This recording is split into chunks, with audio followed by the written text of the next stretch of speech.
That's what I was going to say. No, not exactly. Yes, this work comes, I've been doing this work for 35 years in 4 different states. For long periods of time, the classes are always ongoing. So I've worked with some individuals for 8 years, 10 years. I now have an art program at the Berkshire County Jail, and I've been working for that sheriff's department way back when they were at 2nd Street. So I've been there for quite a long time.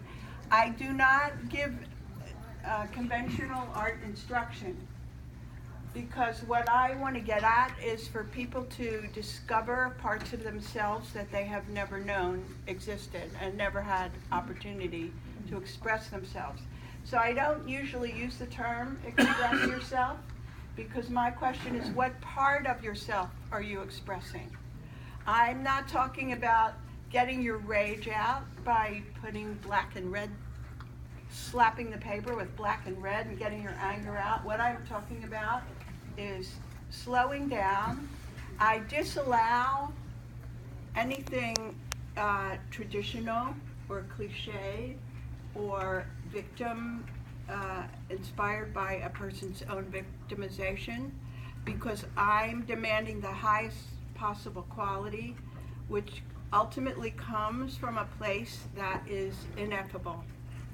So I have found when you give people rules like perspective, the rules of perspective or composition and so forth, what happens is you get work that usually looks like a lot of other work. And if you look at this is all totally unique, everything up here. It doesn't refer to any other kind of art. The individuality of the people is evident. And also, what I think is interesting is that there's a lot of expression of real joy. So I always find that amazing.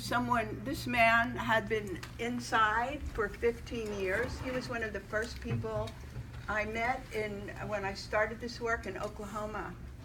He came in the first day with 50 drawings that he had made with old pencils, and old calendars and inmate request forms that he got out of the trash. And he was making art 24/7 and continued to do so. There's a man at the very end, Ronnie White, who's a nonviolent offender, a heroin addict, and he is still incarcerated. He has 5 more years to go in a 27-year sentence. And he is in maximum security in Florida. His small family lives in Massachusetts. But Ronnie's work has been recognized. He has won contests. He has a dealer in Chelsea who sells his work from time to time.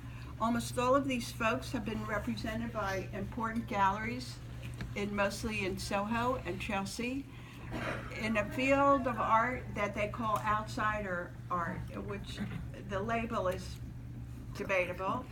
But what they mean is by it, not so much that they're incarcerated, but the thing is they have never been trained. Their motivation is pure. They're expressing art that comes from a place that's human, that we all have. So what I've seen is if you get all of the crap out of the way, the negative fixed self-image, the ideas of what art's supposed to look like, what the idea of perfection is, and if all of that, if the volume is turned way down, what you get is a very natural expression that wants to come out. And I've seen practically explosions. Once that place is activated, which means the lid is off, then these people keep producing. They don't have to sit and think about what to do. They don't have to think about where to lay things out. They don't have to think about color theory or anything else, or any of the conventional formal principles of art that I was taught from the beginning. So what you see here is a natural expression of the human creature that I believe at this point that we all have, no matter what our outer stories are, and that this creative positivity wants to come out.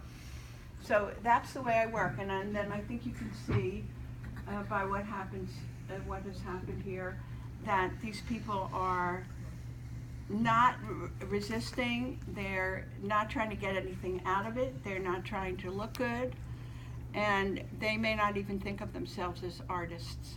So I'll just leave you with one.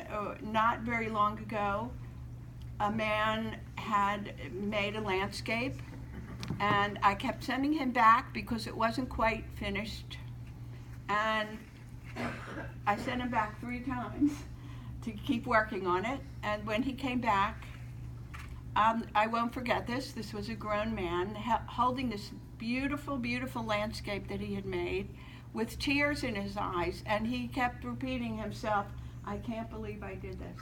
I can't believe I did this. So my goal, not as a teacher, but as an excavator, is to get everything, all the mud and dirt out of the way, so this gold, which is self-perpetuating, is released. And then this person, just imagine the impact of a person who has been abused, who has been told they're worthless, who is now incarcerated, and suddenly they see, I can do something good, and I like it.